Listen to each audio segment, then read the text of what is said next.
This meeting to order of the Standing Committee on Justice and Human Rights, and our friends from the media have to leave now. I don't know if they heard me or not, but our friends from the media with the cameras have to leave now. Bye-bye.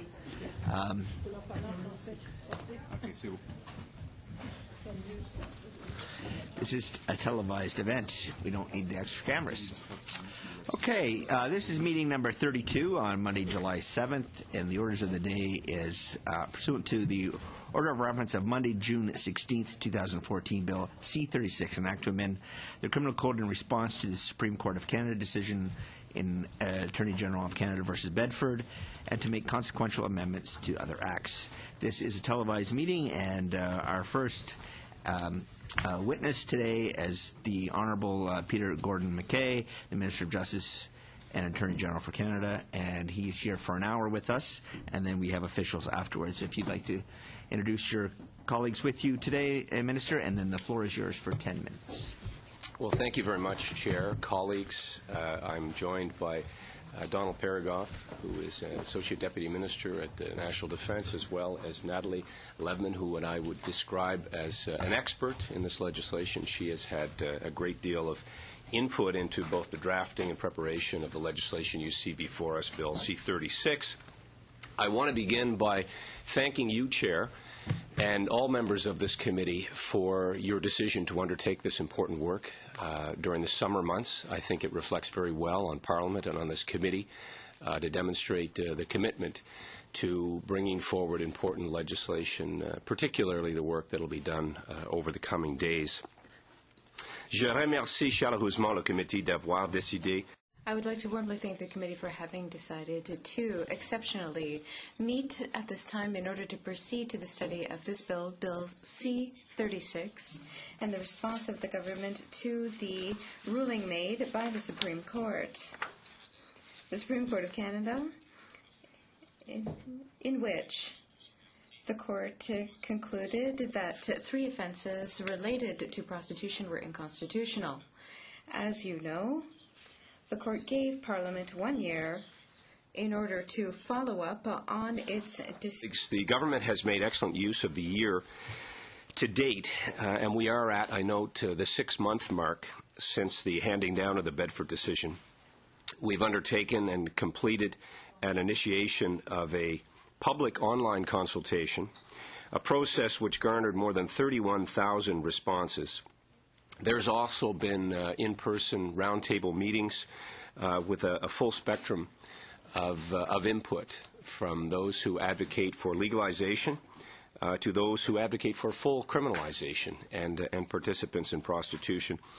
We've also then set about a drafting process, a legislative response informed by those stakeholders, but as well federal, provincial, and territorial, and other stakeholder consultations, and the Bedford decision itself, as well as available research. So time is of the essence, Mr. Chair. We are proceeding through a legislative process now, as you're aware, and participating in, and we hear the views. We're anxious to hear the views of those who will appear before this committee. Importantly, if we do not respond legislatively within the year, most adult prostitution-related activities will be decriminalized. And so for our government to do nothing was never an option. The government does not accept the proposition that prostitution is inevitable, and therefore we must decriminalize and and regulate. This is not the position. On the contrary, the government maintains that prostitution's inherent harms and dangers would only grow and be exacerbated in a regime that perpetrates and condones the exploitation of vulnerable individuals through legalized prostitution. Accordingly, Bill C-36 does not seek to allow or facilitate the practice of prostitution. To the contrary, its goal is to reduce the demand for prostitution with a view to discouraging entry into it, deterring participation in it, and ultimately abolishing it to the extent possible. So, Mr. Chair, similar approaches have been adopted, as you may know, or are under active consideration in several other countries, including France, Norway, Sweden, Denmark, and the United Kingdom. We also know that there is very often related issues that influence and affect those vulnerable persons. They include such things as violence, drug and alcohol addiction, exploitation, and of course the subject of human trafficking is very often associated with prostitution. So let me be clear at the outset. Bill C-36 reflects a fundamental shift towards the treatment of prostitution as a form of sexual exploitation that disproportionately and negatively impacts on marginalized groups and individuals. Bill C-36 recognizes that victims of prostitution are many, and in most cases, they are vulnerable people. Without doubt, persons who sell their own sexual services are prostitution's primary victims. But prostitution also victimizes the communities in which it takes place, including children who may be exposed to it, and indeed society itself, by normalizing the gender inequalities inherent in prostitution and the objectification and commodification of individuals. La demande de prostitution, la pierre angulaire de... The cornerstone of Bill C-36's new approach is to reduce demand for prostitution by criminalizing the purchase of sexual services. The new purchasing offense is based on the existing offense that prohibits obtaining sexual services for consideration from persons under the age of 18 years, as contained in subsection 212.4 of the Criminal Code. Offense assists in defining the scope of the new purchasing offense, as does case law that interprets the meaning of prostitution, which is defined as the exchange of sexual services for payment. The court will consider whether sexual services in nature and whether the purpose of providing the service is to sexually gratify the person who receives it. Here, Mr. Chair, case law is clear. However, that this does not include acts related to the production of pornography or exotic dancing. Ultimately, whether a particular act constitutes a sexual service for consideration is a factual determination to be made by the court. Or in other words, it will be up to the courts to interpret on a case-by-case basis. To complement the purchasing offense, Bill C-36 also proposes to criminalize advertising, that is, the sale of sexual services, and authorize the seizure or removal of advertisements for sexual services. Prostitution, the sale of sexual services, is fueled by demand, and advertising contributes to that demand. This is, I note, a departure from some of the other models that puts it in the category of a Canadian model. Bill C-36 also seeks to continue to denounce and prohibit the exploitation of prostitutes by others, by third parties, commonly known as pimping. This includes the institutionalization of prostitution through commercial enterprise, such as strip clubs, massage parlors, and escort agencies in which prostitution often takes place. All of these capitalize on the demand created by purchasers. Monsieur le Président, le projet de loi C-36 tient...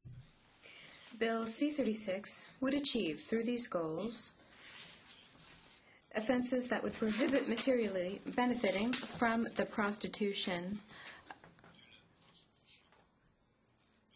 of others, as well as procuring others to provide sexual services. The material benefit offense would criminalize receiving a financial or material benefit obtained by or derived from the commission of the purchasing offense. This offense would replace the living on the avails of prostitution offense that was found unconstitutional in Bedford. 36 would enable those who sell their own sexual services to interact with others on the same basis as anyone else. And this goes to the specific dangers that are inherent in prostitution. And it would do so through legalized exceptions to the material benefit offense that would apply to non-exploitative relationships. So this is the operative phrase, non-exploitative relationships. For example, the material benefit offense would not apply to children, spouses, or roommates of those who sell their own sexual services. Those who take part in legitimate businesses such as accountants, landlords, taxi drivers, pharmacists, or individuals who work for security companies, or those who offer goods or services informally, such as someone who offers babysitting services. So what we're talking about here is services that would be readily available to all Canadians. This approach, Chair, recognizes that the objective of deterring and ultimately abolishing prostitution will take some time to realize, and that some may continue to engage in it. Accordingly, Bill C-36 would allow those who continue to engage in prostitution to implement certain safety measures. But C-36 also recognizes the inherent risks in allowing the development or not prohibiting the development of economic interests in the prostitution of others, which so often leads to the exploitative conduct to maximize profits. I should pause here to say that if the non-exploitative relationships at some point change, that is, an individual who is assisting a prostitute without any material benefit, somebody who is taking part in some of those examples that I gave, suddenly then invokes violence, begins to exploit the prostitute, then the criminal immunity would disappear. So it is very much informed by the relationship with the prostitute. So, Mr. Chair, this approach in Bill C-36 recognizes the risks inherent, as I mentioned, and if a person who fits within one of the legislative exceptions becomes exploitative, for example, using violence, abusing a position of trust, that person would lose the protection of the exceptions and would be subject to charge under the material benefit offense. The proposed procuring offense would require active involvement in the prostitution of others, such as causing, inciting, pressuring in any way others to engage in prostitution. This is consistent with the existing criminal code approach, I note. And much has been said about the asymmetrical nature of these new offenses, namely that Bill C-36 proposes to criminalize the purchase but not the sale of sexual services. This is not because Bill C-36 in any way condones the sale of sexual services. It does not. Rather, it is because C-36 treats those subjected to prostitution as victims. Victims who require support and assistance rather than blame or punishment. This is a clear departure, again, of approaches that we have seen previously in Canada. So accordingly, Bill C-36 would expressly immunize individuals who sell their own sexual services from prosecution for any part that they play in the purchasing, material benefit, procuring, or advertising offenses, what you would call the transactional portion of prostitution. Monsieur le Président, à notre avis, la meilleure façon de... Mr. Chair, in our opinion, the best way to address the harms that prostitution causes those subjected to it is to help them leave it. In that regard, the government has also announced that it will provide this type of assistance through complementary funding of $20 million over 5 years. Will be mainly directed to groups that will deliver frontline services to assist prostitutes to exit this activity. And we have already begun the important task of identifying those groups to partner with, Mr. Chair. In addition to criminalizing communicating in any place for the purpose of purchasing sexual services, Bill C-36 would also criminalize communicating for the purposes of selling sexual services, but only in public places where children can reasonably be expected to be present. This is an approach, Mr. Speaker, or Mr. Chair, where we have borrowed from other sections of the Criminal Code, mainly those that protect children. So there is a legal definition or interpretation already in place in the Criminal Code that deals with places where children can reasonably be expected to be present. This approach accounts for the various interests at play, which include not only those of prostitution's primary victims, the prostitutes, but also those of children who may be exposed to prostitution and thereby placed at risk of being drawn into a life of exploitation, recognizing the vulnerability and the lack of maturity of children, Mr. Chair. Bill C-36 would also clarify that the definition of weapon includes weapons of restraint for the purpose of the offenses prohibiting assault with a weapon, so current Section 267, sexual assault with a weapon, Section 272, and possession of a weapon with intent to commit an offense, Section 88. This approach provides an extra measure of protection to those who are at risk of being subjected to this type of violence, including those who sell their own sexual services. It's fair to say, Mr. Chair, colleagues, that the country was very much riveted by the tragic events that occurred in British Columbia and the mass murder that occurred in that province. The use of weapons, restraint, zip cords, etc., masking or duct tape, these were very much instruments of foul play, and so we've attempted in this legislation to recognize that and create this new offense. Bill C-36 would also amend the human trafficking offenses, a nod to my colleague from Kildone and St. Paul for her good work, and ensures, I should say, it attempts to ensure consistency with the proposed prostitution offenses, so taking existing code sections and marrying some of the intent there. Human trafficking and prostitution are often intricately linked criminal behaviors, and accordingly, criminal law responses to both activities require harmonization. In conclusion, Chair, the government recognizes that Bill C-36's vision of a society free from prostitution's harms will take time to realize, and that some will remain subjected to prostitution while this transformation is underway. Therefore, Bill C-36 does not prevent implementation of certain safety measures emphasized by the Supreme Court of Canada in the Bedford decision, such as selling sexual services, including from fixed indoor locations, providing protective services to those who sell sexual services as long as no exploitative relationship or circumstances exist, and negotiating safer conditions for the sale of sexual services in public places other than where children could reasonably be expected to be present. So we're balancing public interest and protection and the moral obligation to protect children. And I stress, Mr. Chair, that this approach is not intended to facilitate or in any way condone the sale of sexual services. Rather, this bill addresses this complex societal policy issue by taking into account all the safety concerns posed by it. These involve not just the concerns outlined in the Bedford decision, but also the broader safety and societal concerns posed by prostitution more generally, which include the need to protect those subjected to prostitution from violence and exploitation, the need to protect communities from prostitution's harmful effects, including exposure of children, and the need to protect society from the normalization of a gendered, inherently exploitative practice. It infringes values of human dignity and equality. The government also recognizes that achieving this transformation will require sustained cooperative efforts in a wide cross-section of society. That is why the government is committing resources to support frontline organizations to assist those engaged in prostitution to exit. And we look forward to working with provinces, territories, law enforcement, many organizations, social workers, those who have been on the front lines of this effort for years, and this committee, of course.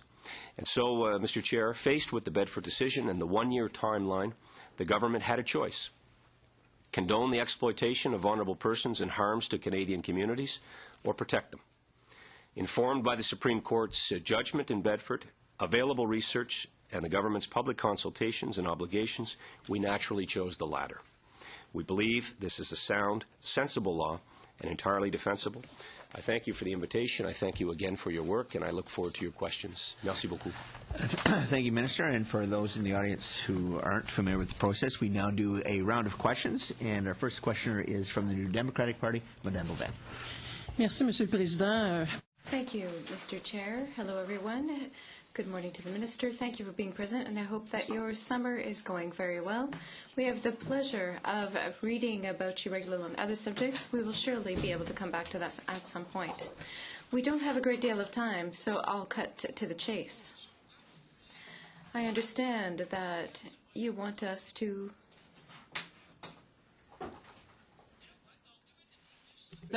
My 7 minutes will not be cut by the... You can actually plug it into the microphone, too, on the side. You're on hold, so you don't have to... I know I'm on hold. I'm used to it. It's all right? Excellent. Minister, I know you claim time is of the essence. I understand the deadline of December 2014 from the Supreme Court of Canada. Is it my understanding that what you wish is for this bill to be back to the House by mid-September when we come back to the House so we can debate it at report stage? That is the deadline at this point in time for this committee. Is that right? Merci à cette question, Madame. Thank you for the question, Madame Boivin. It is the committee's decision to present the bill. What you would like, and then what we'll do is two things, I understand.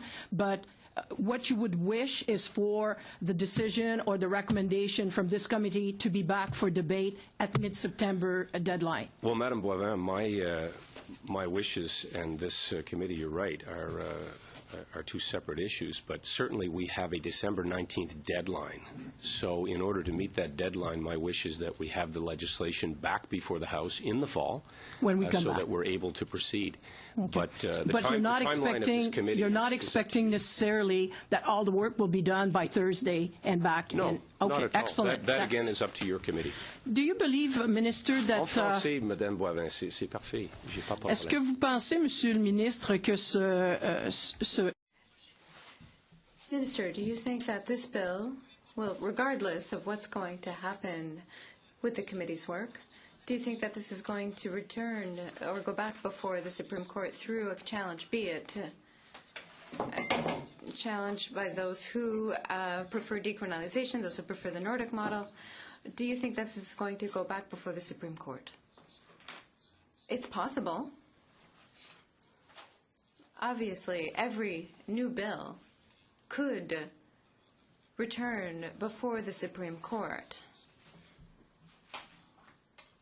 It's clear when our government presents each bill to the Parliament of Canada, we consult ministerial experts at the Department of Justice. They examine every single bill in order to ensure charter compliance.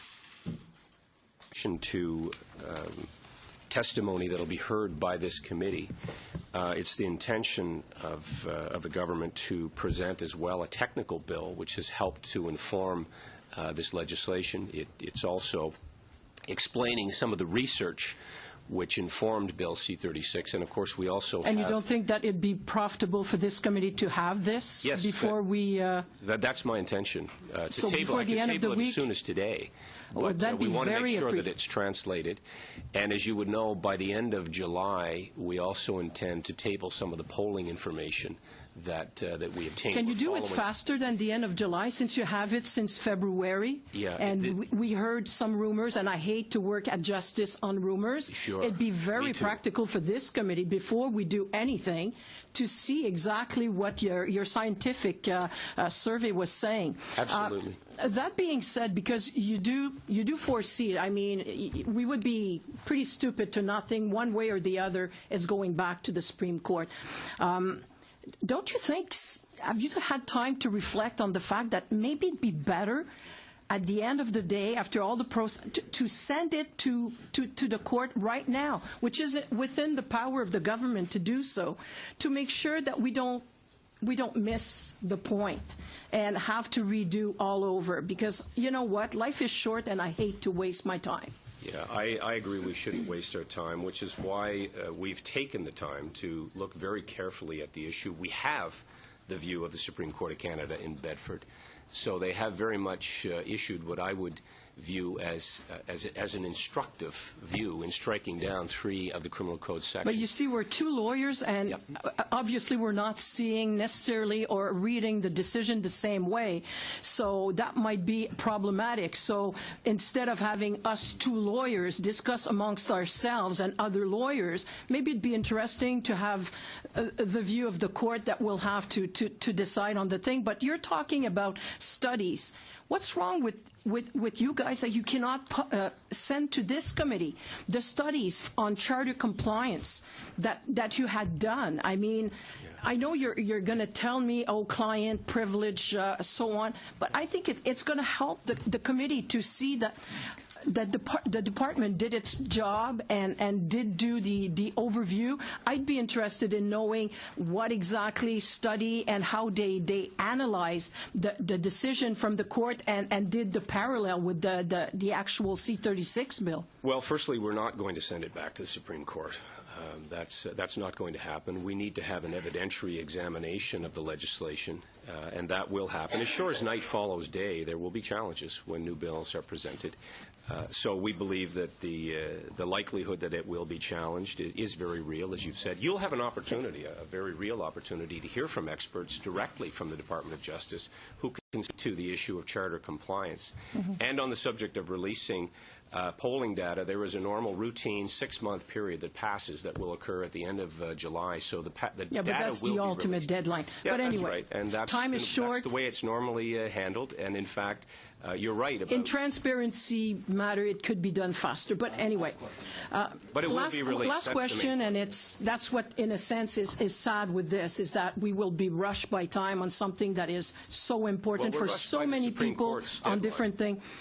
Would it have not been more simple to declare prostitution illegal? Because that's what I smell and I feel from you, from what you're saying by declaring people perverts and so on, that there's a whole, you don't like prostitution, which is okay by me. There's no problem with that. But would it be more clear to just say, you know what, in Canada, prostitution is illegal because you're permitting people to sell something that nobody can buy? I don't know, but in my head, it makes no sense. Well, certain elements of prostitution will be illegal by virtue of this bill passing into law. And certainly we recognize the vulnerability of individuals, particularly women and children, to being exploited. So at no time it can be consensual in your view, at no time. We believe that the exploitation would become, in fact, worse.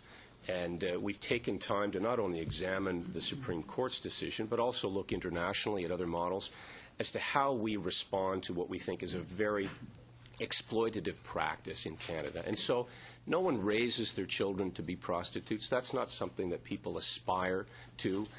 We want to help individuals exit prostitution, and in fact, on the preventative side, give them different career options and choices. And we believe that this is effort and time and resources well spent. And I think you would agree with that, Madam Boivin. I wish I had the time to ask you to define sexual services for me. I'd love to have that discussion. That is an an extra question you don't have time for, so there you go. From the Conservative side, Mr. Decker. Thank you, Mr. Chair, and Minister, thank you to your officials for being here this morning. I'd just like to respond to my friend, Madame Boivin. We're all lawyers. There are many lawyers here, that is. There are many lawyers who have reviewed this legislation and the Bedford decision. I certainly have. I spoke about it in the House of Commons. I think the C-36 very clearly responds to the Bedford decision and is supportable in terms of that decision. It seems to me that the NDP don't want to take a position. They want to throw it back to the Supreme Court and hide behind that. They seem to want to defer or allow the Supreme Court to take the jurisdiction of Parliament here. I mean, we had a decision. It's pretty clear. Any group of lawyers that you will ask an opinion of, you'll get slightly different variations, but this seems to fit directly with the Bedford decision, and I find it curious that my friends in the opposition are afraid to take a stand on how they think prostitution should be dealt with in Canada and want to throw it back to the Supreme Court to hear what the Supreme Court has to say about it. I do agree that we all in Parliament, particularly this committee, my department, have an important role in responding to the Bedford decision, which has created a void in the law that creates, in my estimation, further vulnerability. And so constructive positioning and taking a stance, I think, is important. That's what we are expected to do by our constituents, and certainly as a government. And the Bedford decision has laid bare some of the important questions that we believe are answered in this legislation. But we went further. We consulted 31,000 individuals and groups through the online consultation. We heard directly from a full spectrum of advocates and stakeholders. And I believe that this legislation, as I said, is constitutionally sound, but is good law and good public policy that will help protect vulnerable individuals. And if I didn't believe so, I wouldn't be sitting here before you with a bill that I think is going to improve protecting people in Canada. So, Minister, can I ask you about that? You mentioned the consultation. You had over 31,000 responses. I know you personally met with former and current sex workers. What did they tell you that caused you to believe that they're victims? And how does this bill, C-36, respond to them as victims, and how does it fit in with the overall government strategy towards rebalancing our justice legislation to properly address the needs of victims? You brought in the Victims' Bill of Rights. That's a general theme that this government has followed for many years. Can you tell us about why you think prostitutes are often victims and how you think this bill will assist them? Well, one only needs to listen to the personal stories and history of many individuals who find themselves in prostitution to understand the exploitative nature, the vulnerability, the violence, addiction, and a complex array of other social problems and ills that affect those who are in prostitution. To understand that this is a very serious issue that we have to respond to. I've already mentioned the fact that it is tied into other offensive practices of human trafficking, of child exploitation. And so we have taken what I've been calling a uniquely Canadian approach. It's a bill that specifically targets the demand for sex, so going after those who exploit, and they do include Johns, pimps, and individuals who carry out the most horrific practice of violating vulnerable children in many cases. And so these prostitution offenses, when we're talking about those who are purchasing sexual services, is an area that the government feels it has to legislate in. We've gone further, though. We've looked at how we specifically respond to the Supreme Court's decision in Bedford on the issue of receiving a financial or material benefit, and we've put exceptions in place that deal with the very real subject of how prostitutes are able to protect themselves. So without condoning the practice, we recognize the realities of the fact that some, for an array of reasons, find themselves in these situations, and we recognize that and acknowledge steps, legitimate steps taken to protect themselves. In the area of advertising, child prostitution offenses, communicating for the purposes of selling sexual services, we have introduced an amendment, or I should say a response, that protects the public more broadly, that protects the fact that in schoolyards, in shopping malls, in playgrounds, places where children can reasonably be expected to be present, there is, again, I suggest, an obligation on the government to protect vulnerable individuals in addition to the vulnerable prostitutes. And so that is the balance that we have struck. We've also taken steps that recognize the new reality of advertising as also an enabling part of prostitution, and we will hold those who are advertising, not the prostitute themselves, but those who are advertising these services either through papers or online, also to a criminal account. Minister, you mentioned that the phrase where persons under the age of 18 may reasonably be expected to be present has been used elsewhere in the criminal code. Is that, in your view, a well-understood phrase? Do you have any concerns about how the police would interpret that, how Crown prosecutors would interpret that? Well, I mentioned that it is in effect now in the criminal code with 810 applications, as well as offenses that deal with children. So there has been some judicial interpretation already.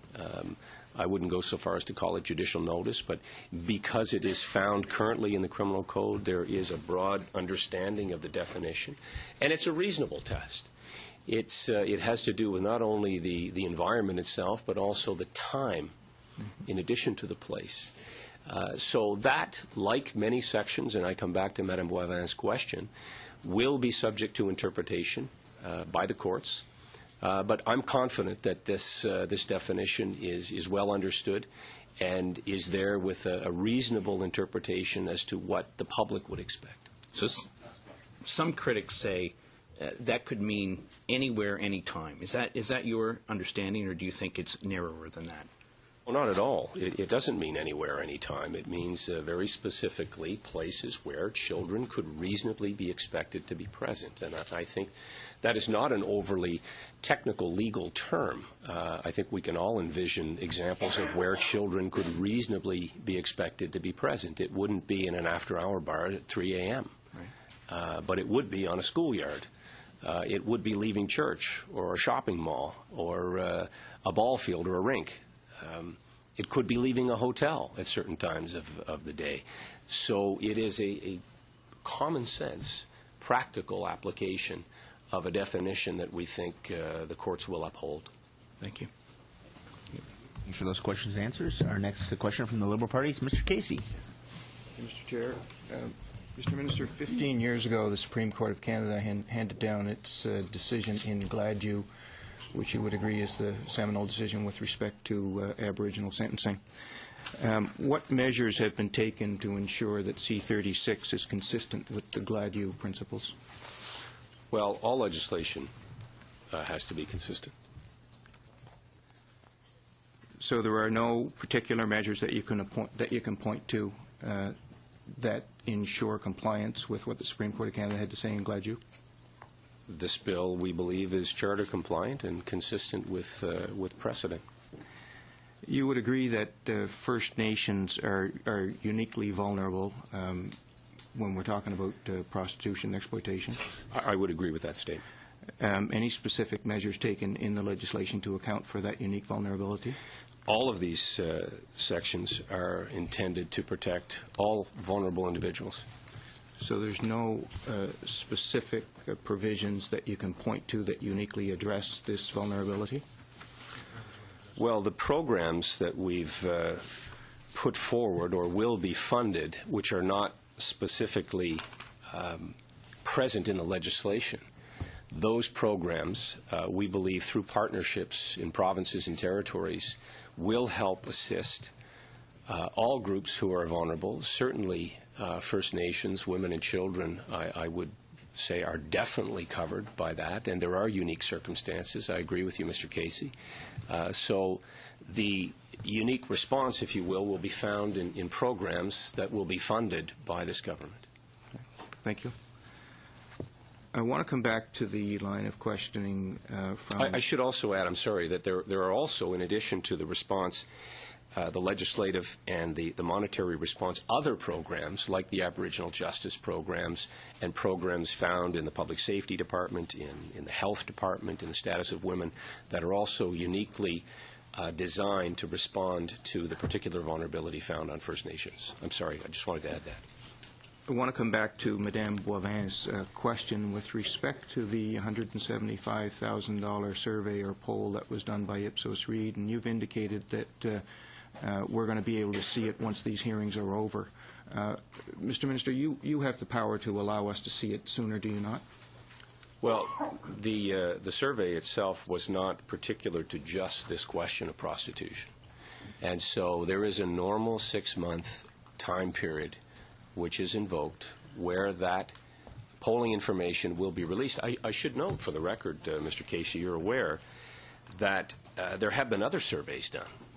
and other polling information that has been released or is in the public domain.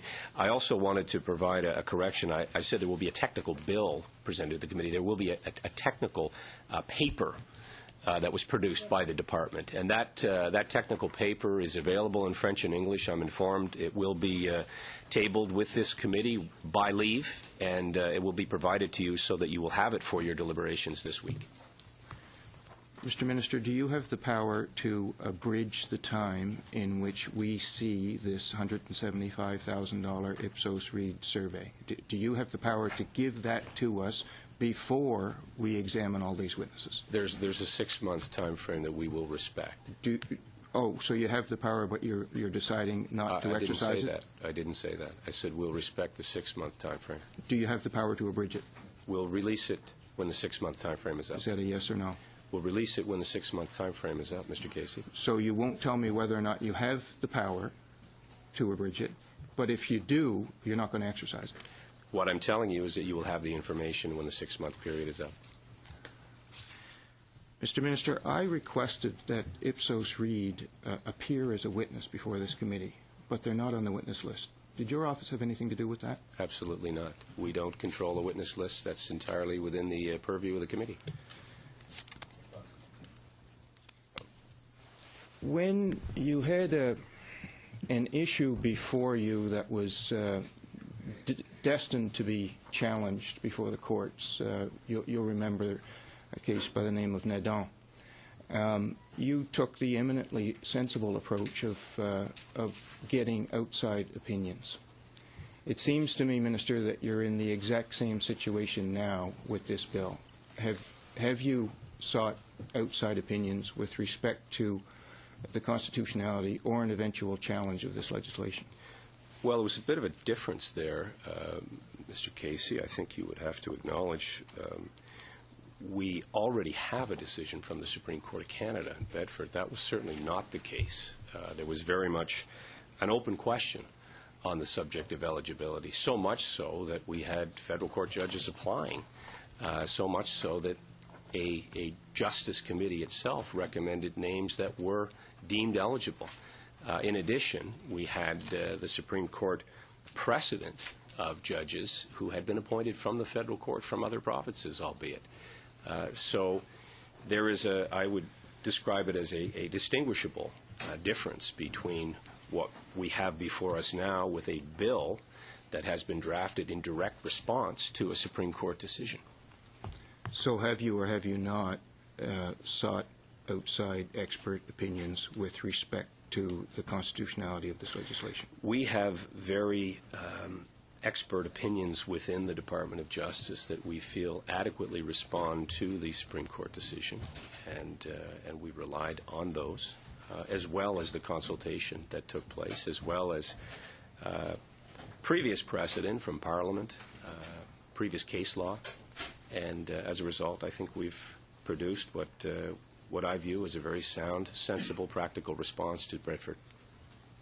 So if I understand your answer, you haven't sought outside opinions because you're comfortable with the opinions that you've received from Department of Justice officials. Will we see them? I'm very confident that you will have adequate opportunity to question justice officials who are here with us now, who have provided the backing, the underpinnings for this legislation. And yes, I'm confident in our bill. One of the provisions in the bill talks about places where children reasonably will be present. My question to you, Minister, is whether this always criminalizes someone who's under the age of 18, because that person would always be in somewhere where someone under 18 would reasonably be. So that's, I realize that that's a convoluted way of asking, but my question to you is this. Do you not agree that those under 18 are in need of protection and that criminalizing them isn't the best way to protect them? Well, to answer your previous hypotheticals, and I'm loath to get drawn into these hypotheticals because there will be judicial interpretation without a doubt. Do persons under the age of 18 deserve and should the public expect special protections? Yes. And that's why we have specific sections of the criminal code now that were not affected by the Bedford decision that are designed to protect particularly vulnerable persons under the age of 18.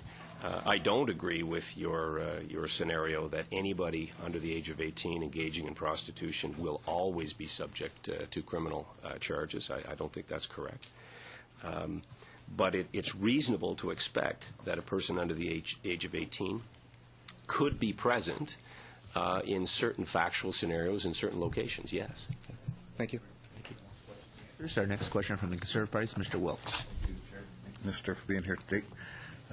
With regards to the new sections being brought forth under C-36 in relation to police officers, because that's where my domain is, what does this do with regards to for police officers in enforcing and or assisting those in this area of their work? Well, Mr. Wilkes, first let me acknowledge your long service as a police officer, and I think you would agree most police in settings where prostitution is prevalent have for years literally attempted to assist prostitutes in a way that avoids their criminalization or further exploitation by making them aware of programs that would assist them to exit prostitution. This, in essence, creates, I would suggest, a greater and more visible framework around those efforts to help prostitutes exit. It also puts in place a more clear delineation between those who are selling sexual services and those who are purchasing. So the predatory, exploitative nature, in my view, is on full display in this bill. It provides police and the public and the courts with clarity from Parliament's perspective. And from this democratic elected institution of Parliament, we believe that it was incumbent upon us to respond to what would clearly be a very confusing and dangerous situation had we not responded to the Bedford case. And so I think this legislation will give police greater tools, greater ability to enforce the law in a way that puts the emphasis on the predators, on the pimps and the johns, on those who exploit vulnerable people, on those purchasers wherever that transaction takes place. And the police will then, of course, and you're much more familiar with this than most, will then exercise their discretion, use their investigative techniques, and at the same time, we hope in relatively short order, we will be able to have these programs up and running and available to help off-ramp those who are involved in prostitution to education, to treatment facilities if there are addiction problems, to help with rehabilitation, to help individuals leave what we think is an inherently dangerous situation. Thank you. One of the things that I've heard prior to coming here today was that that from the perspective of the prostitutes that are going to be working the street, that the police will be able to detain them, be able to assist them in getting off a street if they need be. And I do note that under Section 213(1), under the new bill, everyone is guilty of an offense punishable on summary conviction. I think that's probably something that I would like to touch on, because summary conviction is much different than a dual procedure offense and an indictable offense, in that summary conviction does not hold a criminal record, and that it allows the police to do a minor investigation, but also gives them some leeway on how they can work. I wonder if you could just speak to that a bit, Minister, with regards to the Summary Conviction Act side of it. Well, you're absolutely right, Mr. Wilkes. It has a much lower threshold of criminal consequence. There is the ability, obviously, to make the original investigation and arrest if the circumstances warrant. And then, through the process of diversion, through the process of the programming available by virtue of your jurisdiction, wherever you may be, a much preferred option of treatment, of complying with a court order that could, in many circumstances, not result in a criminal record. We think that this is a preferred option. The police that I've spoken to, and there is, I have to acknowledge, there is a variety of opinions on this, even within the policing community, but the vast majority of police that I've spoken to that have been dealing with prostitution offenses act very much out of a sense of compassion and a desire to help individuals leave prostitution. We think that this facilitates that in a very practical way and gives police that initial discretion at the front end to encourage prostitutes, and through the decision on whether to lay a charge or not, of course, much of that can be discussed. And then, of course, Crown Prosecutor is involved in potentially a plea bargain. I just wanted to carry on with that, if I could, Minister. Having been involved in the Pickton case and having done one of the next of kins on that, it was very challenging. It's very challenging for the police from the perspective that it's one of those things that you never want to go to a home and tell a parent that their child has passed away. Having said that, I recognize that this legislation gives the opportunity for police to be able to bring someone in from the street that is potentially in harm's way and offer them services, or potentially offer them services through the funding that you are going to provide. I wonder if you could speak to that a bit with regards to what type of services may be provided and how we can direct those people to that. Well, the programming itself will be informed, obviously, in many cases by the community, by groups that are currently doing very good work in this area. So, there can be community, provincial, territorial discretion as to the very needs. Many of them I've already touched on. There is very often addiction issues, certainly violence and the stress and trauma associated with that violence and upbringing. Many prostitutes, and Ms. Smith can speak to this much in a much more informed way, but many prostitutes enter prostitution at a very early age. Many are new Canadians. Many, as Mr. Casey referred to, come from the Aboriginal community, sadly and tragically. So programs specific to those particular and individual conditions will be provided and will be crafted over time. But I want to refer back to the preamble itself, because I think you will find in that preamble many of these stated very specific objectives of the bill. And it talks about exploitation, and this is inherent in prostitution. There is, I think, a need and a focus in this bill to focus on the risks of violence posed by engaging in prostitution.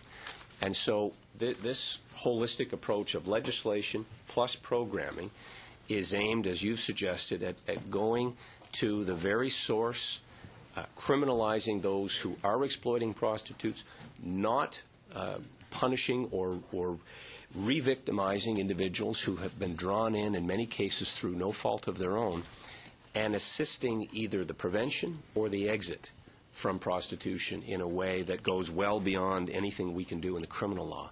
So the objectives are very clear. It's a very important preamble to understand, and I would suggest that there's a paradigm shift in the way in which we will treat exploited persons under this bill versus those who are ultimately responsible, and that is the demand, the perpetrators, those who are purchasing and exploiting women. Sir, thank you for those questions. Our next questioner from the NDP is Mr. Scott. Well, thank you, Chair, and thank you, Minister, for being here. Minister, I'd like to open by indicating that summary conviction does indeed lead to criminal records. It's only if there's unconditional discharge that they don't. It can. You're right. So that was not the impression you left.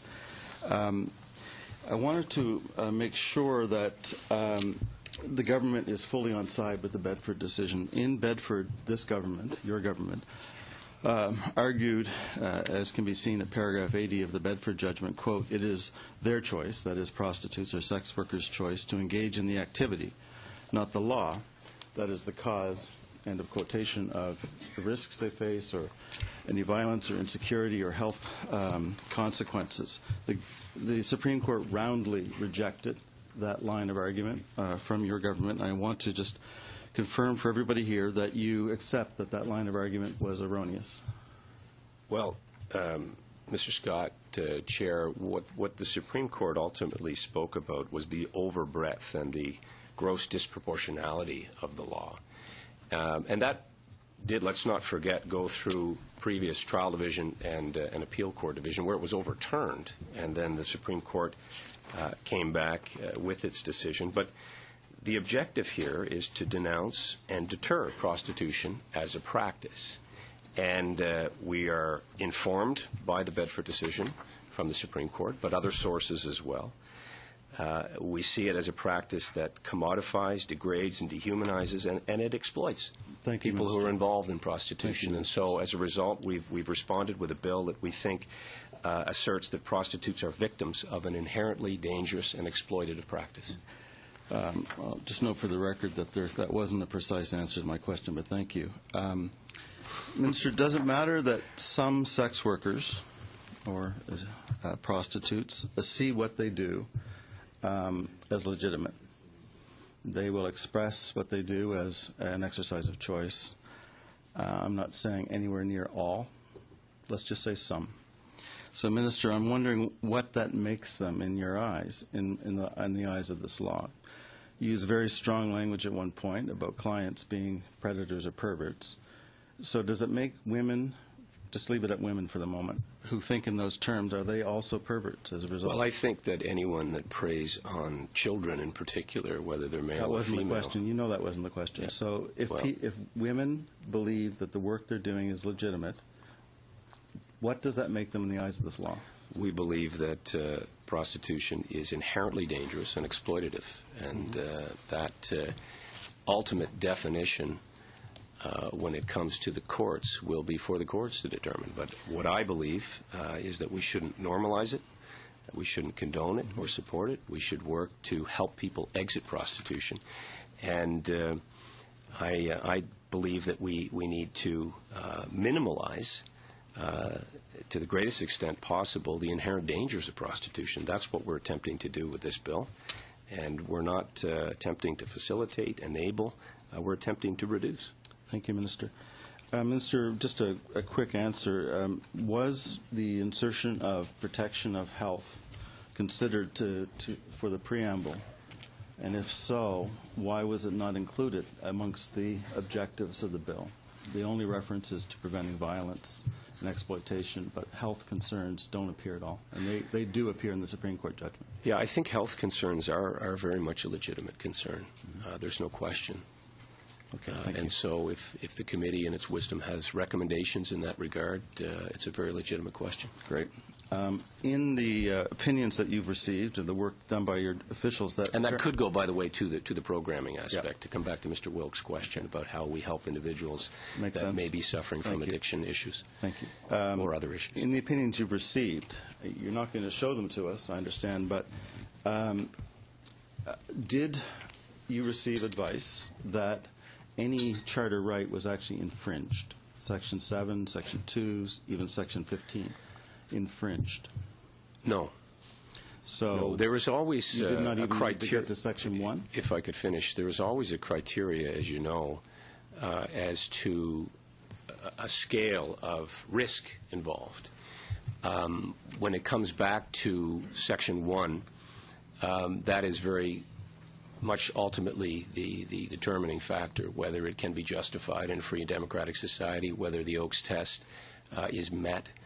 That goes into whether the criteria of whether it passes constitutional muster or charter compliance. Which leads me to So the department would very much have gone through that in each section of this bill. Right. Thank you, Chair. Just a comment, because I know I don't have much time, which is that in the way you've answered that, Minister, in order for crucial question to be Section 1, your officials would indeed have had to have advised you that at least one charter right was infringed. So I just want to make that clear. That there would be risk. That's the way it's determined, Mr. Scott. Okay. Well, that's your word. Works. Thank you very much.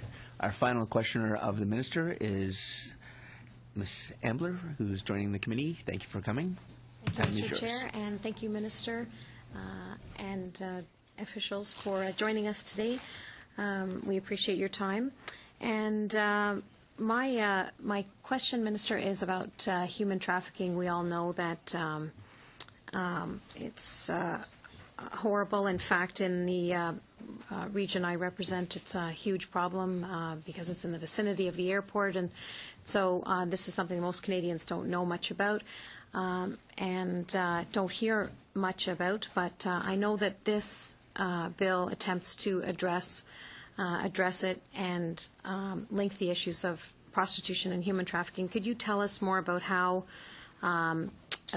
the human trafficking component of the bill and how it will work? Sure. Thank you very much, Ms. Ambler. The amendments contained in Bill C-36, as I said earlier in my opening, are meant to marry new sections of the criminal code with existing sections that deal with human trafficking. But you're absolutely right. There are many overlaps, if you will, particularly for vulnerable individuals and exploitative persons.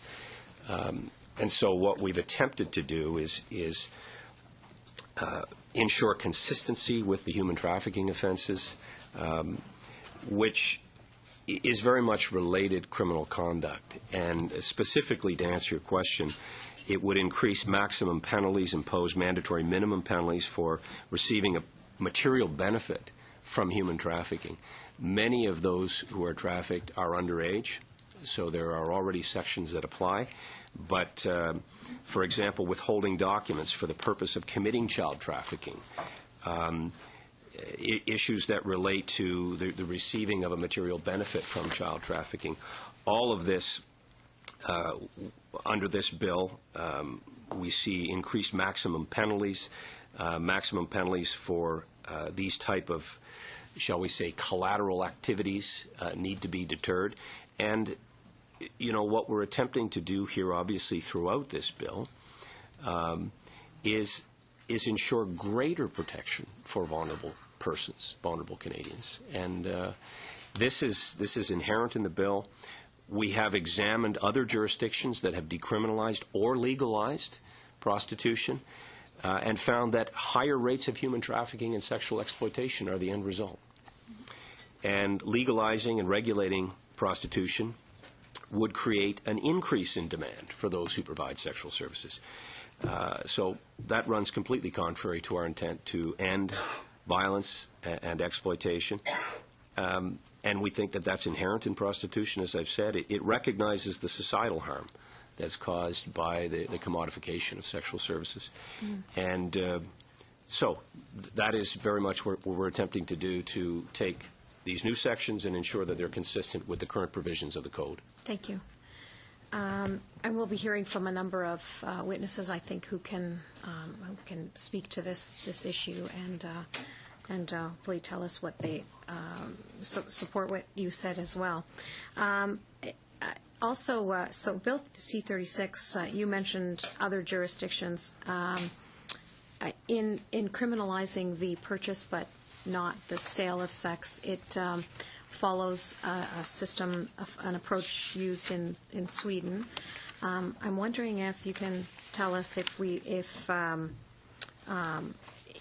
know anything about the Swedish approach and what the results have been of their legislative changes, which were taken in 1999. The 1999 decision in Sweden that started, I think, a bit of a trend in this direction of decriminalizing the sale but criminalizing the purchase, was also coupled in Sweden by this programming approach. So the dual tracks of putting the emphasis on the perpetrators, on Johns and pimps, and assisting vulnerable persons to exit the field of prostitution. And it was, I think, and I stand to be corrected, the first country to move, I don't want to say radically, but dramatically in that direction. And a report that was compiled in 2010, so just a relatively short time later, found that the implementation had been successful in reducing street prostitution as well as the rate of human trafficking. So there is a tried and true example, if you will, that is encouraging. The model also found that it had a deterrent effect.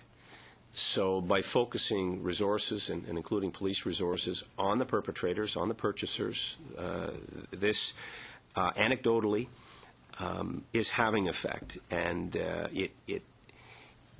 it may not have the empirical data that we would hope to have in an ideal world. Prostitution, as you know, is an underground activity, so it's very difficult in many cases to get the type of specific statistics that we need. But it, given its nature, the prevalence of other criminal elements, and we haven't really talked about that, but there is an organized crime element that is very often associated with human trafficking. This has had effect, a positive effect in Parliament. I should say in Sweden, and recent research indicates that legalization or decriminalization of prostitution has the inverse effect, that going to either end of that spectrum, in fact, increases human trafficking in addition to prostitution. So, Thank you, Minister. Based on that data, this is, again, supportive of the bill. Okay, that's our first panel. Thank you, Minister, for joining us, introducing C-36 to us, and starting off the conversation that we'll be having all week. Appreciate your time, and I know the officials are staying, but you're free to go. Thank you for Chair, spending. I thank you as well again for your deliberations, and I do have that technical paper available to this committee should the committee receive it. I'm assuming the committee would like to receive the technical paper? Yes? Yeah. So Okay. please pass it out. The clerk will take it. Thank you very much. We'll suspend for about 3 or 4 minutes till we change panels.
this meeting back to order. We're in our second panel here with the officials from the Department of Justice.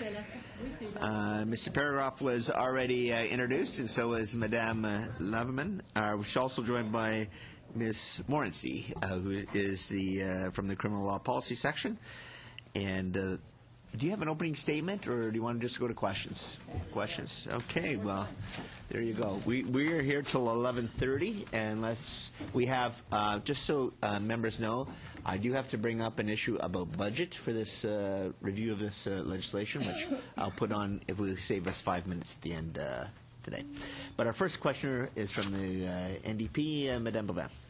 Merci à vous tous d'être. Thank you very much to all of you for being present here today. Now, the legal questions are coming your way, so you'd better be ready. Just to be sure that I completely understood Bedford, according to what I understood, this ruling deals with 212.1J and 213.1C. Is that the case? The whole issue of human trafficking in Section 279 to 286 of the Criminal Code, those were not the target of the Bedford ruling. Am I right? Okay, so we're not talking human trafficking here. We're talking solely the prostitution and what surrounds prostitution. The Bedford decision, yes, that's what it looked at. And C-36 is claimed to be an answer, est supposé d'être en réponse à la This is supposed to be a response to the Bedford ruling. That's why we have a sense of urgency from the minister. Is that right? Just to make sure that all of us are on the same page. In Bedford, essentially, what the court said is that the provisions in question, which I mentioned to you, imperiled the health, security of sex workers because it criminalized them.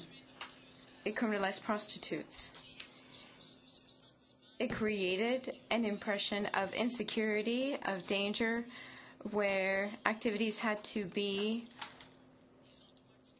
led in areas that were, how could I put this, not open to public view. I want to know how, in your department, you are proceeding. You had the Bedford ruling. You have the minister who's saying we are going to respond to this ruling. Tell us a bit about the process that you followed. Did you study different models, or did you work exclusively with one model to start drawing up C-36? Did you look at the possibility of decriminalizing, of legalizing? Did you look at the Nordic model? How did you proceed in order to arrive at C-36?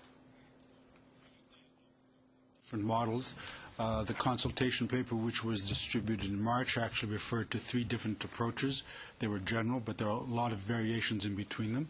So those 3 approaches were considered, everything from total abolition, total criminalization, like in some American states, to the Nordic model, to decriminalization models were looked at. Did you have legal advice for each type of model based on the Bedford decision? Did you have, like, I don't know, when I was more practicing law on a day-to-day and a client would come to me and say, review the 3 models and advise to us, I would review and give suggestion. Did that process happen, or?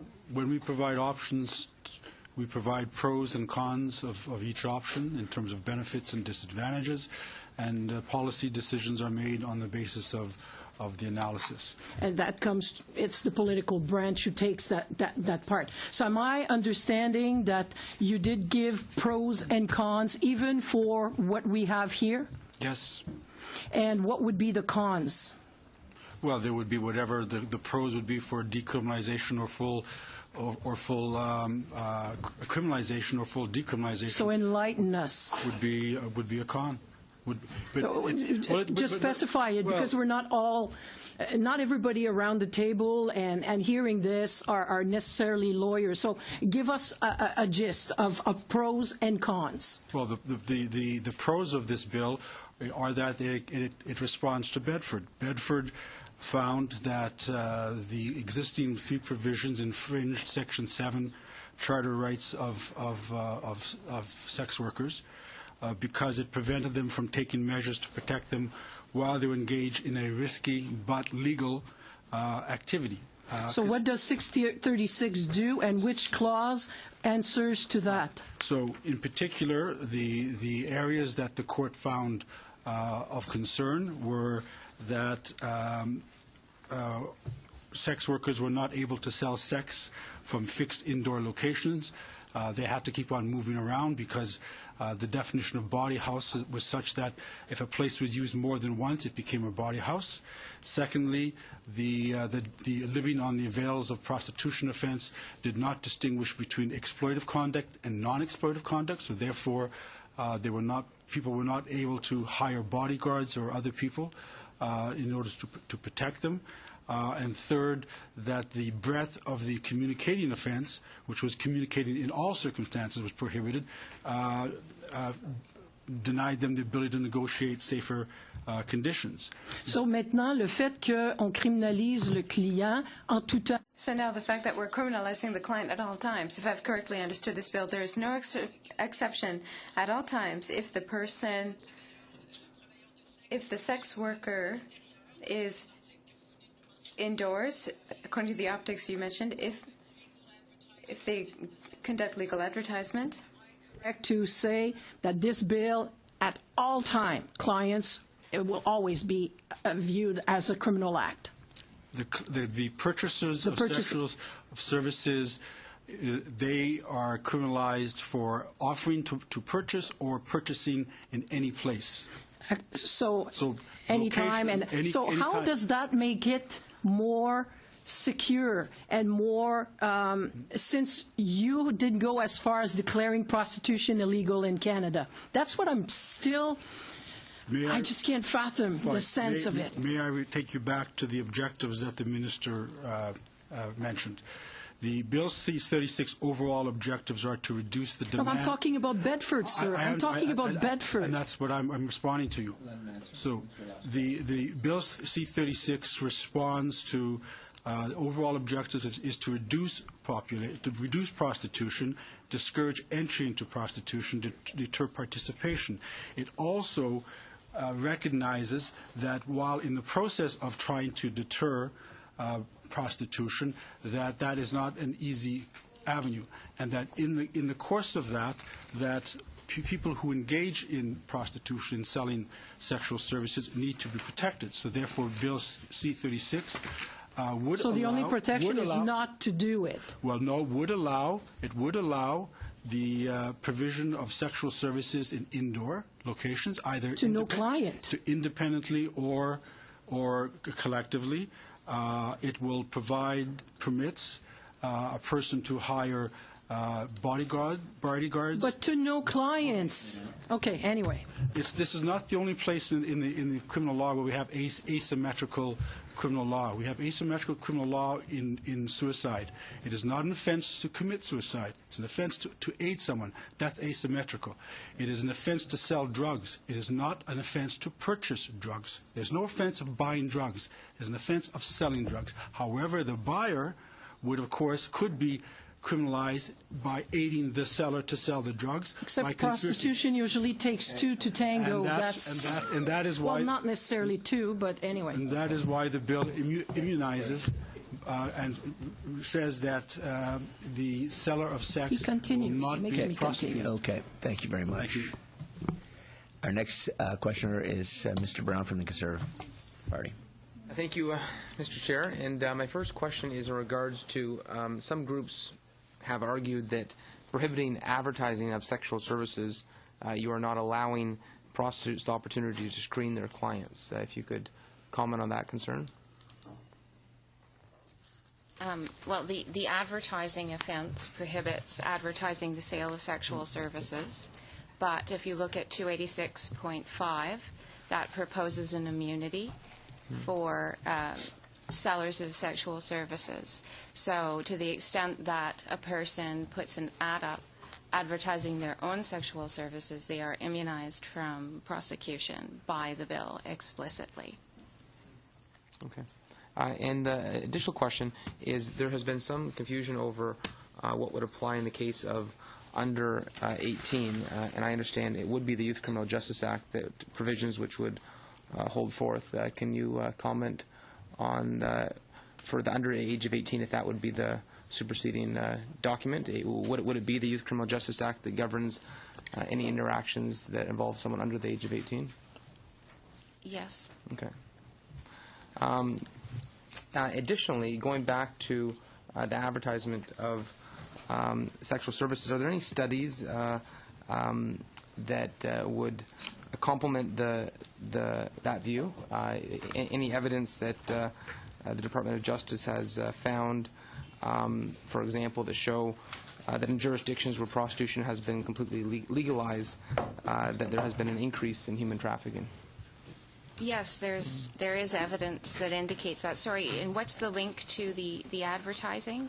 The link being that there's no model that can ever make prostitution a safe activity, but I thought it might be relevant to this committee to share some of the studies that have been done in jurisdictions where prostitution has been completely legalized. Well, I would recommend that you all take a look at the technical paper that the Minister just tabled. All of the research is referenced in that paper, in the endnotes, as well as in Annex B, which is a bibliography.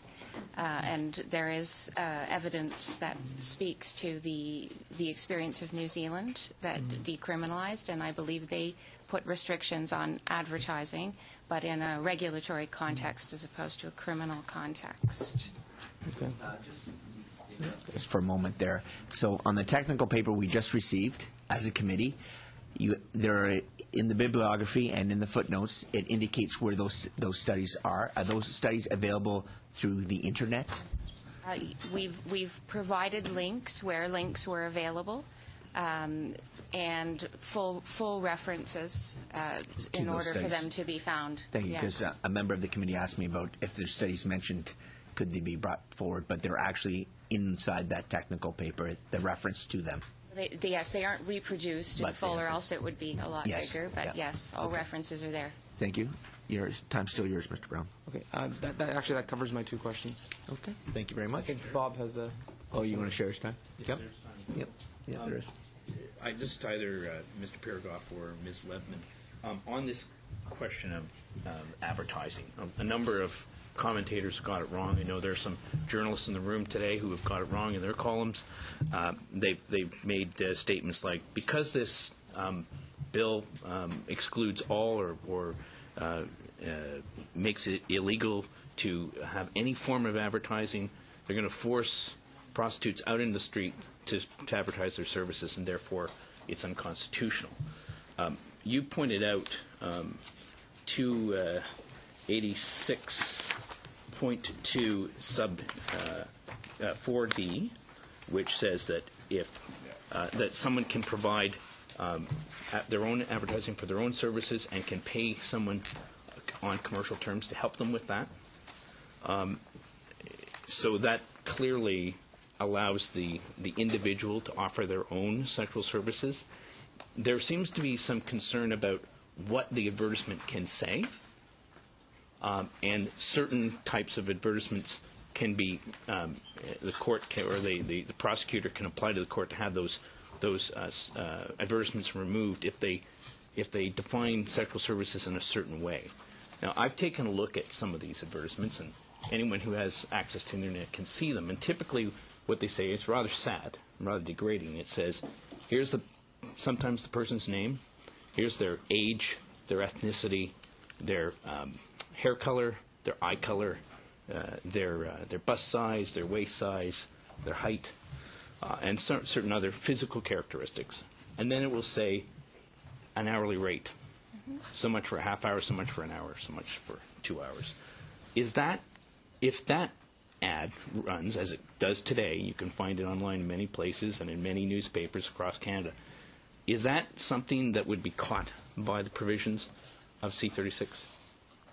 You're absolutely right that it's very rare to see an explicit ad. Laundry list. And I would just refer you back to the general principles of criminal law that require proof beyond reasonable doubt. Right. And so a Crown would have to prove beyond reasonable doubt that a particular advertisement was in fact an advertisement for the sale of sexual services. Right.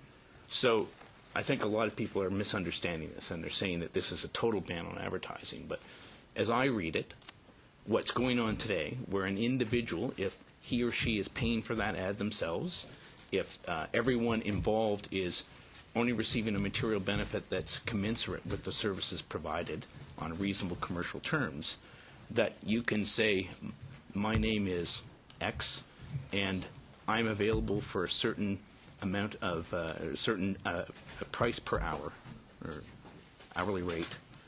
I can say that that's probably not the type of thing that's going to be made illegal by C-36. Would you agree with that? Well, she or he, the person who takes out that ad, as long as it relates only to their own sexual services, is immunized from prosecution. Right. Which I would note is different from allowing. It's in no way does Bill C-36 attempt to allow the practice of prostitution. Right. It merely immunizes from prosecution certain types of behavior that are frequently engaged in by the persons who are considered to be exploited by the practice of prostitution. Slot if you need one. Mr. Casey from the Liberal Party. Time is yours. Thank you, Mr. Chair. I'd like to stay with the issue of advertising to begin. Could one of you tell me whether you agree with this statement? This statement comes from a document written by Sandra Cahan-Chu, Jen Clement, Richard Elliott, Katrina Pacey, Tara Santini with Canadian HIV Legal AIDS Network, Pivot Legal Society, and Stella. Here's the question. Tell me if this is an accurate depiction of C-36. Any party, a newspaper, a website, a phone service, etc., that is a vehicle for sex workers advertising their services is guilty of a crime. This makes it virtually impossible for a sex worker to advertise. Even maintaining one's own website leaves the internet service provider host exposed to prosecution. Would you agree with that characterization of what's in C-36? Thank you. Again, I would bring you back to the general principles of criminal law. So definitely one of those persons could be found a party to the advertising offense if a Crown could prove knowledge of the existence of the ad, and B, the fact that the ad was in fact an ad for sexual services. What if the website is hosted in another country? I don't believe Canada has jurisdiction over websites that are hosted in other countries. My understanding is that websites do cooperate with authorities. That's my understanding. Okay. You were here when I asked the Minister about consistency between C-36 and Gladue. C-36 contains some mandatory minimums and increases some mandatory minimums. Would you agree that that on their face, the mandatory minimums contained in C-36 run afoul of the principles enunciated by the Supreme Court in Gladue? Gladue is a sentencing principle that applies irrespective of whether there's a mandatory minimum or not. It's a general principle, so it doesn't run. Mandatory minimums do not run afoul of Gladue. Gladue is a principle which would be applied in light of the mandatory minimum. Would you not agree that Gladue compels a judge to explore options other than incarceration when sentencing an Aboriginal offender? When the government decides to take away all other options, it is directly contravening what the Supreme Court of Canada said in Gladue. I would not agree with that statement.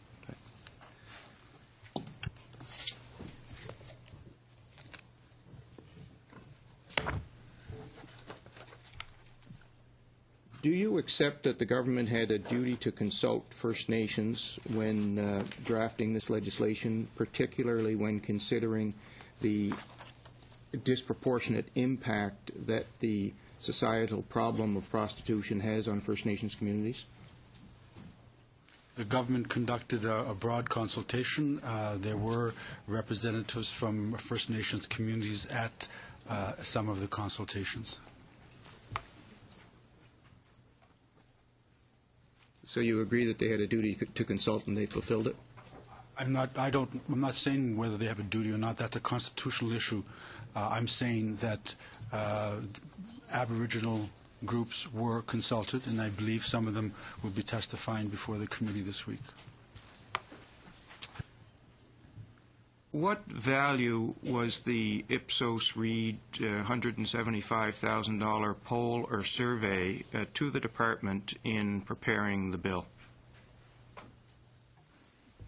It was useful information, just as the consultation that the department undertook online, as well as the in-person consultation that the minister undertook. It's all part of accumulation of background information and views and comments with respect to an issue, a social issue in Canada.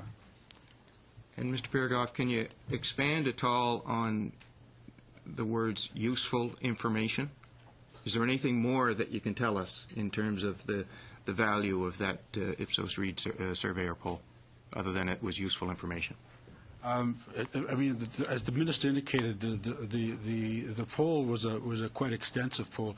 There were only a few questions dealing with prostitution, and that's why that's so. When you talk about $175,000, if that's what's true, there's only a couple of questions on prostitution. There are a whole bunch of questions on other topics, and I believe that's why the minister said that's why that there's a certain process for the release of the document. It's not only dealing with this topic.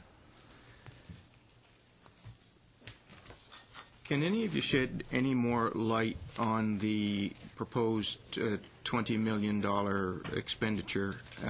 I'm particularly interested in any specific plans for programs with respect to First Nations and Aboriginals.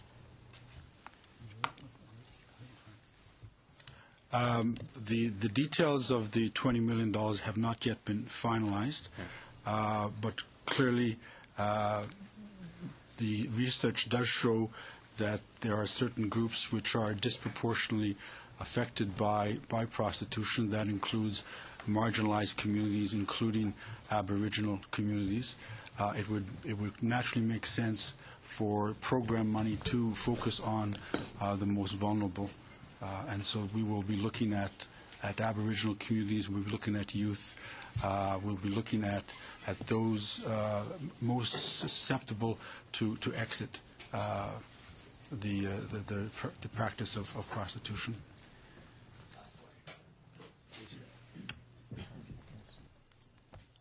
Section 213(1) of the Criminal Code was struck down by the Supreme Court of Canada. It says that every person who in a public place or in any place open to public view stops or attempts to stop any person in any manner, communicates or attempts to communicate with any person for the purpose of engaging in prostitution or obtaining the sexual services of a prostitute is guilty of an offense punishable on summary conviction. So that has been found to be unconstitutional, and it has been replaced with this. What strikes me is the similarity between the two. So here's what it's been replaced with, that I understand it's your opinion that this will pass constitutional muster. Everyone is guilty of an offense punishable on summary conviction who communicates with any person for the purpose of offering or providing sexual services for consideration in a public place or in any place open to public view that is or is next to a place where persons under the age of 18 can reasonably be expected to be present. Would you agree with me that there isn't a lot of difference between the wording of what was struck down by the court and what you propose to replace it with? There's a significant amount of difference. The first difference is the purpose of the legislation. The existing 213 was qualified as or interpreted by the Supreme Court as being essentially a nuisance offense. Basically, it was to control nuisance on the street.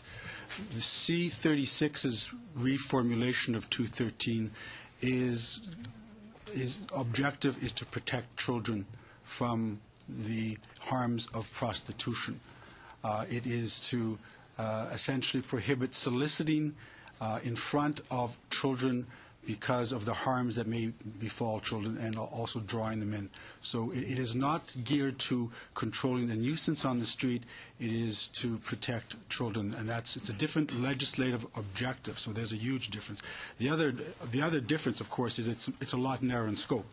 It only applies to places, not any place, but only to places where there's a reasonable expectation that children would be present, which means that any place other than that, a person is able to solicit legally. Okay. Thank you. Mr. Decker from the Conservative Party. Thank you, Mr. Chair. Mr. Pirogov, the minister spoke about exploitation. We've heard lots of commentators talk about the exploitation of the prostitutes, men or women that are in this business.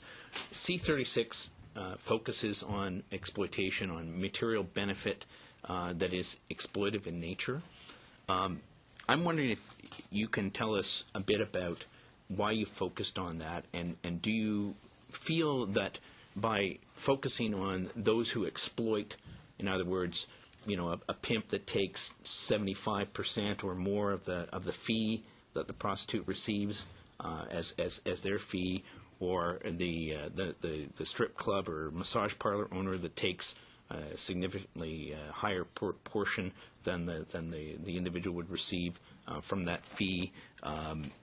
People who extort money from prostitutes in other ways. How will that, in your view, make the lives of prostitutes safer and assist them in exiting the business? I think you're referring to the legislated exceptions to the material benefit offense. Mm-hmm. And so, as the minister has said, what those exceptions do is ensure that people who sell their own sexual services can develop legitimate family and business relationships, just the same as you or I. Mm-hmm. And it has a number of different exceptions. And I think what you're referring to is the fourth exception, which allows for some informal arrangements where services or goods are not offered to the general public, but they might be offered to a particular person, for example, a friend who's willing to provide some protective services on a weekend, let's say. And this is this was crafted very carefully. So in order to access that exception, the person has to receive only what would be a fair value for the service provided, and couldn't be involved at all in the actual provision of sexual services, couldn't encourage, incite, or anything like that. So the same as if I felt that my security was threatened and I hired a friend, exactly the same as that. And that is intended to provide an opportunity to implement certain safety measures when engaging in a very risky, but if C-36 is enacted, it would be an illegal activity. But the legislation is also very careful to recognize that when third parties develop economic interests in the prostitution of others, there's a risk that they may become unscrupulous and exploit, and that evidence is also listed in the bibliography and in the endnotes to the technical paper for your reference. So to address that very real concern, Bill C-36 takes away the exception if any exploitative circumstances exist. So if that person starts involving themselves in the prostitution of that other person, starts inciting or encouraging or procuring, using violence, drugs, offering drugs to aid and abet, or if that, and this is important I think in relation to your comments, if that material benefit is received in the context of a commercial enterprise that offers sexual services for sale, that is considered to be exploitative a priori by Bill C-36. So Bill C-36 doesn't allow the commercialization or institutionalization of prostitution because it considers that to be harmful in and of itself. The risks are too high. The links to human trafficking I would make at that point. So that's how the legislation carefully allows for certain measures to be undertaken, but also recognizes the inherent dangers and is careful to take away the legislated exceptions when any kind of exploitation presents itself, as the minister has outlined in his remarks. Well, it sounds to me like if you take the coercion out and the undue profiteering of others out of the mix, it will certainly make the lives of the people who are in this business easier and perhaps give them other choices. I want to ask a question to Mr. Pirogoff. Can you outline in a nutshell why you think C-36 addresses the concerns of the Supreme Court in the Bedford decision with respect to the safety and security of the individuals involved in prostitution under Section 7 of the Charter? Can you just give us in a nutshell why you think this is this bill is constitutional and will withstand a charter challenge on the provisions laid out by the Supreme Court in Bedford? The C-36 removes the limitations that were inherent in the existing definition of bawdy house by deleting those limitations, and essentially would allow a sex worker to carry out activity in a fixed indoor location, either alone or collectively with other persons, provided that there is no exploitation of any of the individuals or commercialization of any of the individuals involved. Secondly, the bill would also, through the exemptions that Ms. Leveman mentioned, would permit a person to hire, first to rent a place.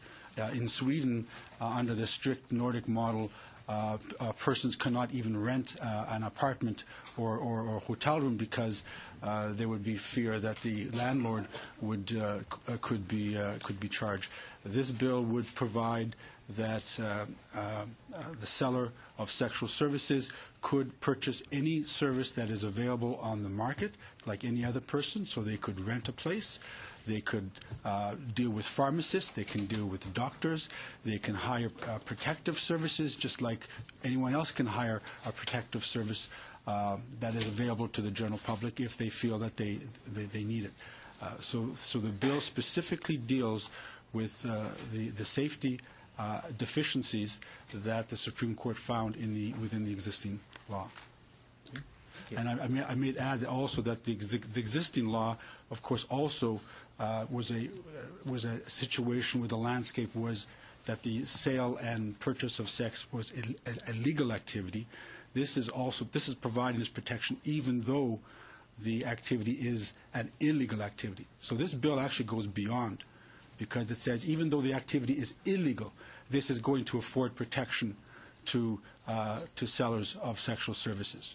So it goes beyond what was required by Bedford, because Bedford was dealing with a situation where the activity was legal, and they were saying, how can you endanger people who are involved in an illegal activity? Now, under 36, it will be an illegal activity, but C-36 will still provide these people with protection. I think that's an important distinction, one that our friends in the media have missed largely, and some of my friends in the opposition missed. Thank you. Thank you for those questions and answers. Our next questioner is Mr. Scott. Thank you, Mr. Chair, and thank you to the officials for being here. I wanted to clarify a few things. One is a very simple question. In the online survey that was done, were mechanisms in place to ensure that the only people answering had to be from within Canada, Canadian ISPs?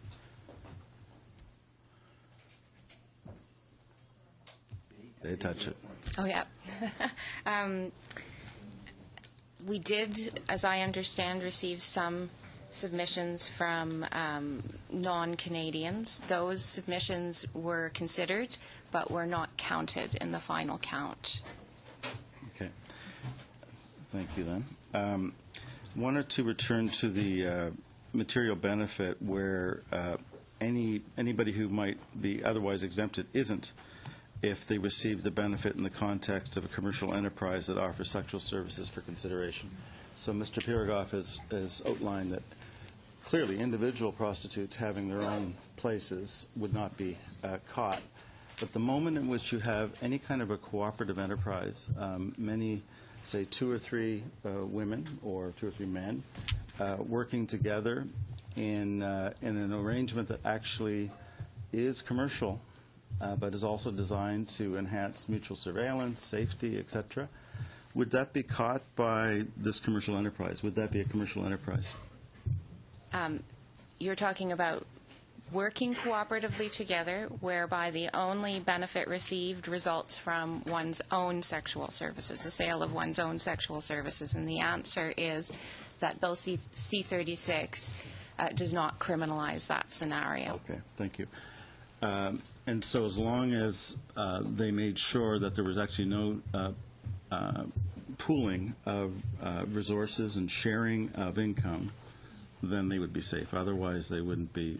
They'd fall within the commercial enterprise. Well, I think that we have to be careful to read the bill with all of its component parts. So we have a legislative exception that would apply to a person who offers, let's say, protective services. If, let's say, people were working cooperatively together and they all contributed a portion towards the protective services that were provided at a fair value, and that person wasn't at all involved in the prostitution other than being acting as a bodyguard, Bill C-36 would not apply to that scenario. Okay.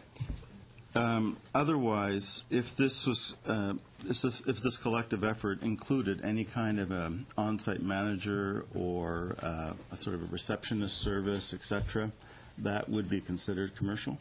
I think now we're getting into factual determinations that need to be made by the court. This is the criminal law. We'd like to know a little bit more. We'd like to have a little more clarity in advance. Thank you.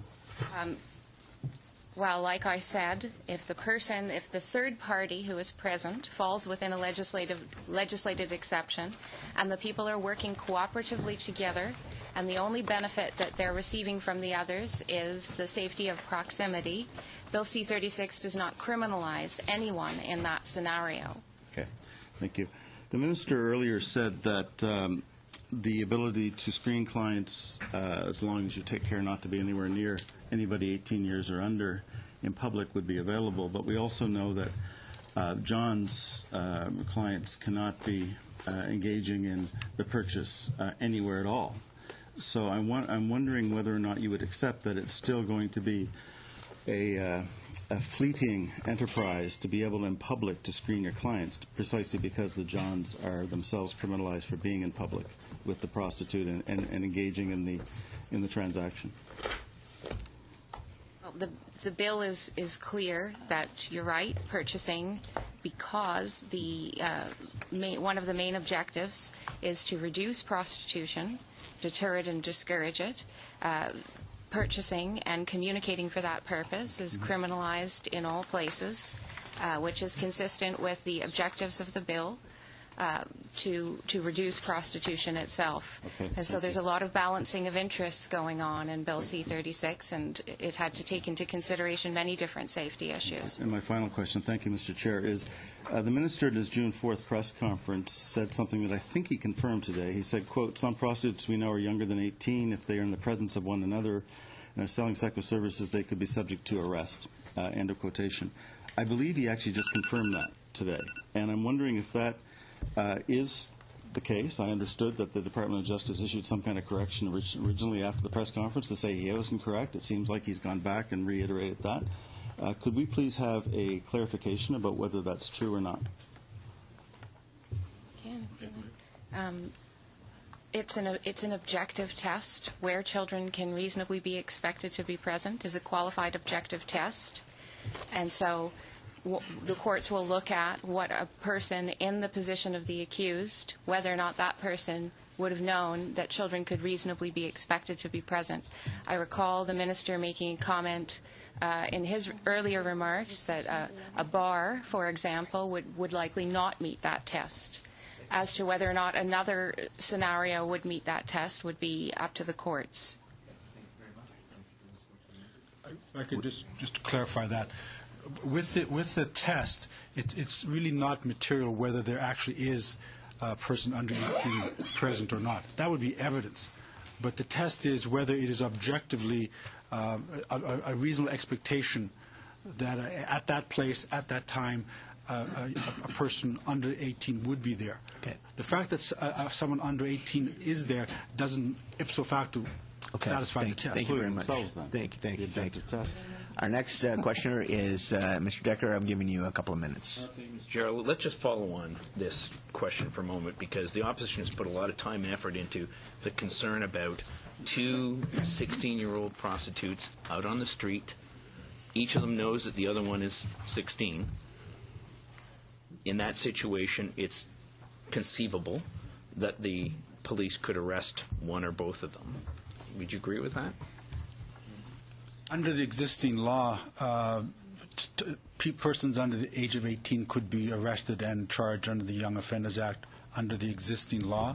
Under the new C-36, whether they're together or whether they're alone, what matters is that are they soliciting in a place where there's a reasonable expectation that children would be present. That's the test, not whether children are actually present. I understand that point. So it's not whether or not the two know that each other is under the age of 18. It's whether or not they think that it's conceivable that other children might be present, other persons under the age of 18. Is that correct?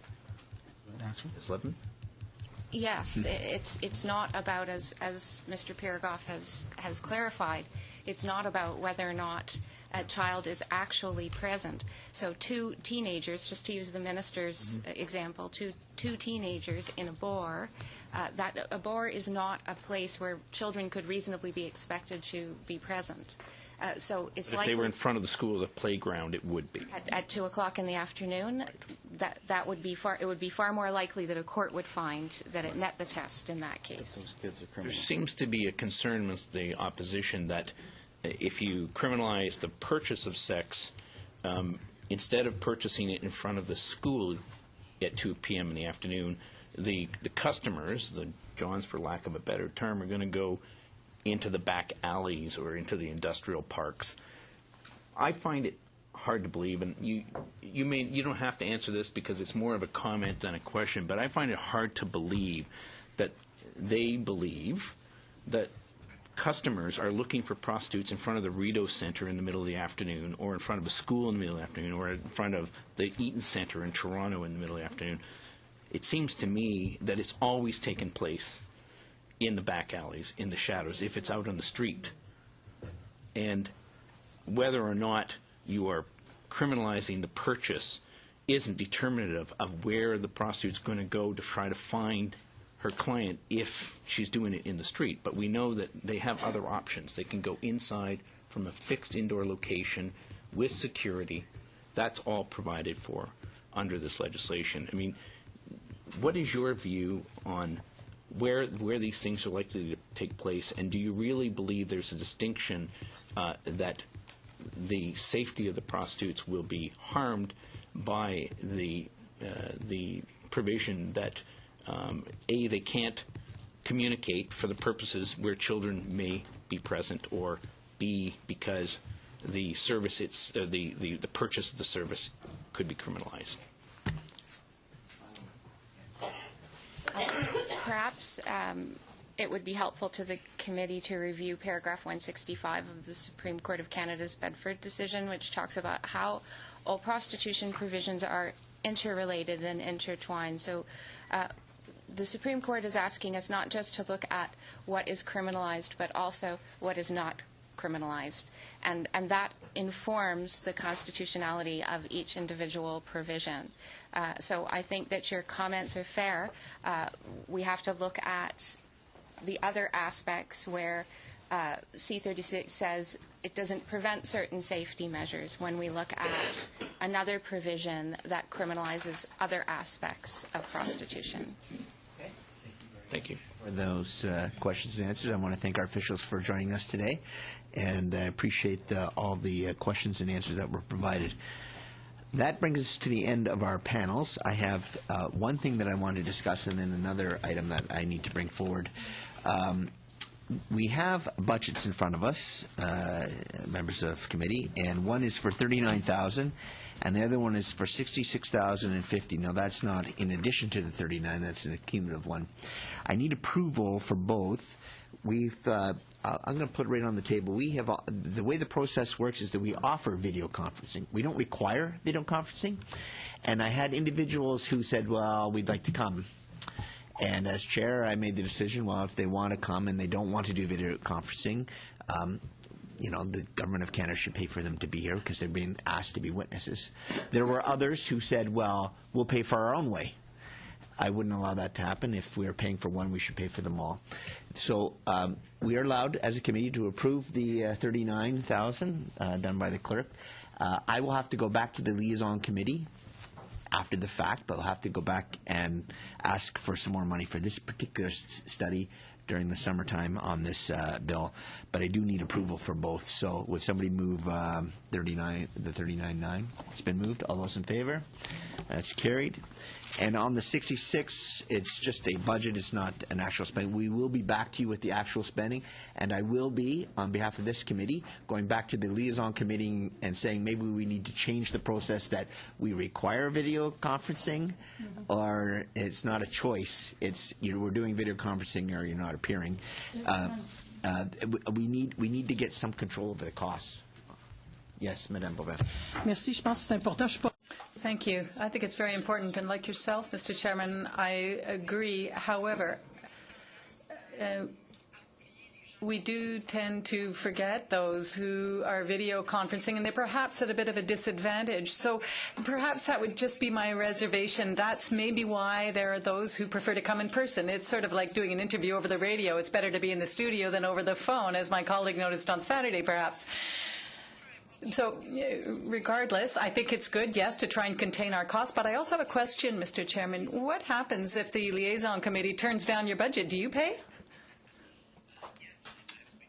Jobs to pay for that, but and I don't disagree with you, Madame Boivin. I think it should be a committee decision on video conferencing. Like this is where we're spending, and this is what we have, and so it's a committee decision. But with that, will somebody approve the 66 or move it for me? Thank you very much. All those in favor? That's carried. Now, we may not have to do it now, but we have notice from one of our future witnesses that I think we need to discuss in camera on the witness. So I'd be happy to move into camera now. I don't think it'll take more than a couple of minutes to discuss this particular witness who's asked for a discussion in camera. So can somebody move us to move in camera? It's been moved. All those in favor?